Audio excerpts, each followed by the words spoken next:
헌법재판소가 기각할 수 있지 않냐. 여론이 압도적이면 기각 못해요. 박근혜 때도 그래서 기각을 못한 거거든요. 국민 여론에 모든 것이 달려. 유시민 작가의 칼럼이 너무 속 시원해서 SNS와 커뮤니티에 큰 화제입니다. 그리고 뒤에서는 민주당의 필살기와 함께 왜 이재명 대표를 믿어야 하는지 보고 드립니다. 먼저 유시민 작가의 칼럼 주요 부분 보고 드립니다. 압도적 다수 국민이 탄핵과 처벌을 원하는데도 윤석열 탄핵으로 가는 길은 울퉁불퉁하기 짝이 없다. 왜? 이유는 딱 하나다. 대한민국의 모든 권력기관에 내란의 공범과 검찰 독재의 협력자들이 또아리를 틀고 있기 때문이다. 이것이 8년 전과 근본적으로 다른 점이다. 검찰 독재 협력자는 네 집단으로 나눌 수 있다. 첫째는 한덕수 국무총리와 장관들이다. 그들은 평소 윤석열의 권력 행사를 대행했다. 친위 쿠데타가 성공했으면 위법한 계엄 통치 명령을 군말 없이 수행했을 것이다. 둘째는 검사들이다. 극소수 정치 검사와 다수의 선량한 검사를 나눌 근거는 없다. 검사들은 이재명을 비롯한 야당 정치인들을 제거하는 일에 앞장섬으로써 민주주의와 정치를 파괴했다. 셋째는 국힘당 정치인과 당원들이다. 국힘당 국회의원들은 윤석열과 김건희의 범죄 혐의와 관련해 야당이 추진한 특검법을 모두 무산시켰다. 위헌 불법인 비상계엄 선포를 방조했고 윤석열 탄핵안에 반대표를 던졌다. 국힘당은 민주주의를 파괴하는 위헌 정당이다. 민주사회에 존재할 자격이 없다. 넷째는 소위 레거시 미디어의 기자 또는 언론인들이다. 하이에나처럼 조국 가족에게 달려들었던 그들이 이제는 죽은 윤석열을 물어뜯고 있다. 네, 너무 공감합니다. 특히 저는 언론에 주목합니다. 리얼미터의 이 지지율은 조작이 아니라 이해가 됩니다. 박근혜 탄핵 국면에서는 캐비닛을 경쟁적으로 꺼내며 폭로하던 언론들이 지금은 그때에 비해 관망적입니다. 이유는 오로지 이재명 대표 집권만 막기 위해서입니다. 그러나 그들의 꼼수를 민주당은 알고 있습니다. 중요한 영상 보시고 유시민 작가의 마지막 해법 보고 드립니다. 말씀드리기가 좀 조심스럽긴 한데 지금 국무위원들 총원이 16명입니다. 그중에 한 명은 박성재 법무부 장관 지금 직무 정지 상태예요. 그러면 15명 중에 한 사람은 구속돼 있죠. 김용현. 네.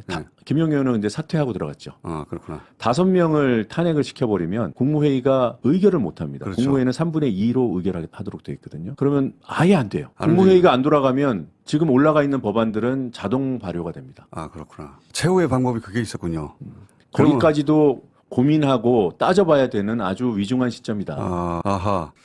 아, 그 최후의 방법이 그게 있었군요. 그러니까 지금 버릿이 그 승계 순위를 보면은 한덕수담, 최상목, 그리고 이주호, 유상임, 조태열, 김명호, 박성재, 친구 정리니까 박성재는 빼고 강정현 이렇게 쭉 가는데 지금 김영호까지 만약에 아니죠. 조태열까지 만약에 연속으로 탄핵하면 그다음부터 국무회의를 열 수가 없다. 그냥 그건 순서와 무관합니다.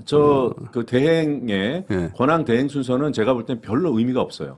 이 내란 사건에 동조했을 가능성이 있는지 여부만 판단해서 이를테면 그 계엄 선포 직전 국무회의라고 칭해지는 그 이상한 모임에 있었는지 여부를 판단해서 있었던 사람들을 한꺼번에 탄핵시키는 방안이 있죠. 아, 한 번에. 네. 그러니까 순서대로 하면 그렇구나. 시간이 걸리니까. 시간도 걸리고 또 혼란도 오히려 더 커지고. 그래서 만약에 한덕수 총리가 24일까지 아무런 액션이 없다. 혹은 정반대 액션을 한다. 그러면 그날 국무회의에 참석했던 사람들은 다 빠져라 하고 한 번에 날려버릴 수도 있다. 내란 직전의 국무회의도 국무회의지만 6개 법안을 거부권 행사하도록 의견을 모아준 국무위원들이 있을 거 아니에요. 직전 국무회의에서. 그 사람들은 많은 국민들이 내란 동조 세력이라고 이미 판단하고 있습니다. 거기에 대한 판단을 국회에서 한 번 더 해야 된다는 거죠. 그 절차를 밟아야 한다. 그래서 한 명 탄핵이 아니라 한 번에 5명 탄핵할 수도 있다. 그런 방법도 존재한다. 그렇게 되면은 이제 많은 의원들이 그걸 우려하세요. 이후에 그럼 국회에서 통과되는 법들은 어떻게 하나 자동으로 발효가 됩니다. 그냥. 국무회의가 돌아가지 않으니까. 근데 그 상황을 누구도 원하지 않죠. 그렇죠. 그게 정상은 아니니까. 그런데 그렇다고 해서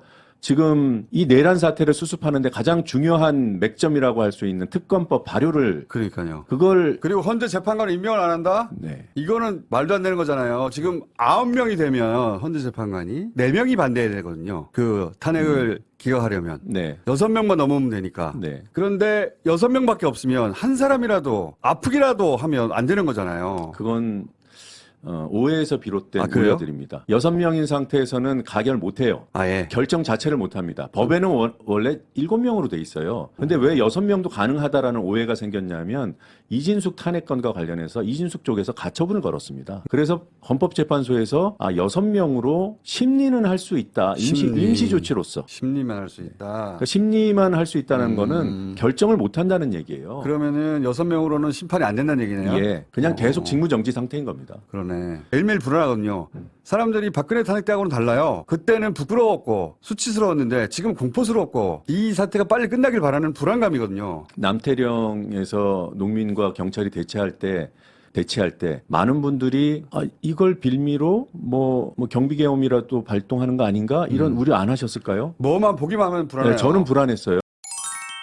네, 공감합니다. 이런 부분에서 유시민 작가는 이재명 대표와 민주당을 밀어달라고 호소하셨습니다. 어떻게 해야 할까? 나는 민주당이 이끄는 국회를 믿는다. 적어도 지금은 다른 대안이 없다. 그것이 윤석열의 내란을 완전히 종식하고 나라를 정상화하는 유일한 방법이다. 나는 불안감이 들면 민주당이 주도하는 야당 연합이 내리는 결정을 살핀다. 상황이 시시각각 달라지고 만인이 저마다의 해법을 주장할 때 어느 것이 옳은지 판단하기 어렵지만 공동체의 현재와 미래를 위해 어떤 결정이든 내려야만 할 때, 그럴 때 나는 유능하다고 믿을 수 있는 정당과 리더의 판단을 따른다. 이 순간 믿을 수 있는 정당은 어디이며 리더는 누구인가? 민주당과 이재명이다. 민주당과 연대하는 정당들이다. 그들이 실패하면 대한민국은 몰락의 운명을 피할 수 없다. 민주당이 한덕수에게 24일까지 내란 특검법과 김건희 특검법을 공포하라고 요구했다. 거부할 경우 어떻게 할지는 모른다. 국무총리를 탄핵하든